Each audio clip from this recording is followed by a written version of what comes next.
higher, further, faster. You know what that means. Today we are going to be discussing and reviewing the brand new MCU film, Captain Marvel. Before we get any further into this review, guys, I want to let you guys know this will be a non-spoilers review. I will not be spoiling anything from Captain Marvel because I want you guys to be as excited and surprised as I was with this film. Plus, if you guys are new here and you guys want to check out some early movie reviews or any other sort of geeky content or just talk some film with me, make sure to hit that like and subscribe button because that's where you guys can get it over on this channel because all the time, people hate and tell me to shut up and stop talking about movies. So if you're like that, let's talk about it. So make sure to check out Sandwich on Films down below because right down there you guys can get into advanced movie screenings. Captain Marvel's here. Oh my god. Yay.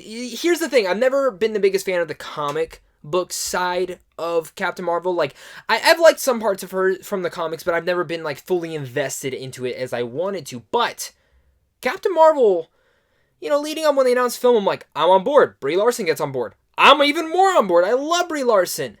But here's the thing. The trailers never really hooked me. It just seemed like another Marvel film.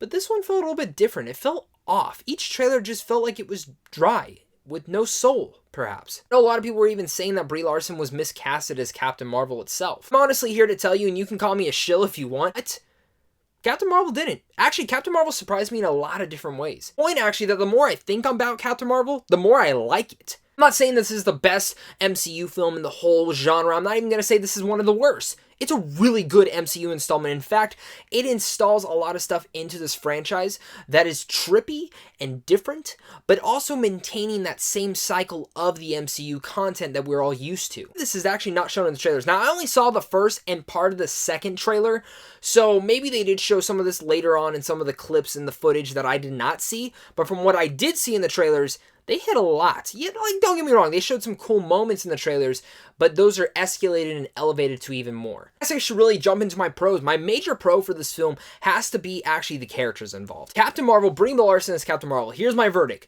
She's great in the role. She is great. I love her bitchiness, her sassiness, and just her attitude that she has in this film. I think it fits who Captain Marvel is, and it's a character that we haven't seen yet into the MCU as this type of superhero, because I always imagine myself, and it's actually really relatable in the sense where I understand where her character is coming from, and in actuality, I feel like I would be like Captain Marvel if I was a superhero. I'd either be her or a loudmouth Deadpool. It's not just her character that really works, it's everyone else that works around her as well. Nick Fury, Samuel Jackson is great. It's great seeing him again in a leading role in one of these MCU films because I've missed him in one of these roles, and I think his dynamic between him and Brie Larson is great, but he does have a great dynamic with one other character in here, which is Goose the cat, which I'm not the biggest cat lover. Don't get me wrong. I think cats are cute, but sometimes all the fur and stuff gives me a headache and I can't be around them for too long. But, oh my god, Goose the cat steals a lot of the scenes in this film to the point where I kind of want a spin-off Disney Plus streaming service thing of Goose. He was awesome, and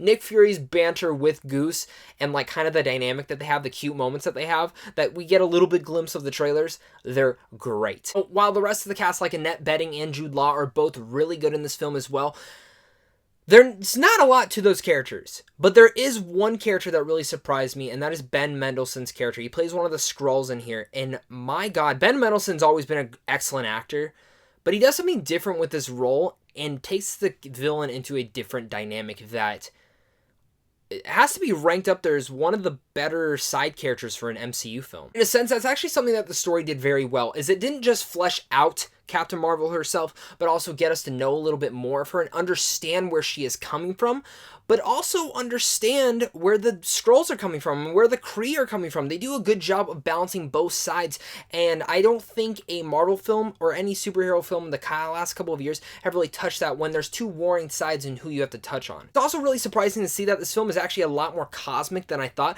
There's a lot of actual, like, if you're a video game fan and you love Halo, there's a lot of like moments that feel like it's straight out of Halo, or in a sense any kind of big sci-fi film, which was nice. Film, like I addressed earlier, is kind of trippy and acid-like, where I would compare it more to Doctor Strange and Guardians of the Galaxy had a kid and it's Captain Marvel. I haven't even gotten to the action scenes yet, which are really badass. The CGI is very much touched up from those trailers, and when you see her flying around finally in her full capacity, she is kicking major ass. So the tagline, higher, further, faster, that is who Captain Marvel is. Like I said, this is not a perfect film. There are some things I did have wrong with the film. Now, while some of the humor did work, some of it fell really flat for me. And it wasn't just me. My crowd wasn't laughing that much at some of those scenes.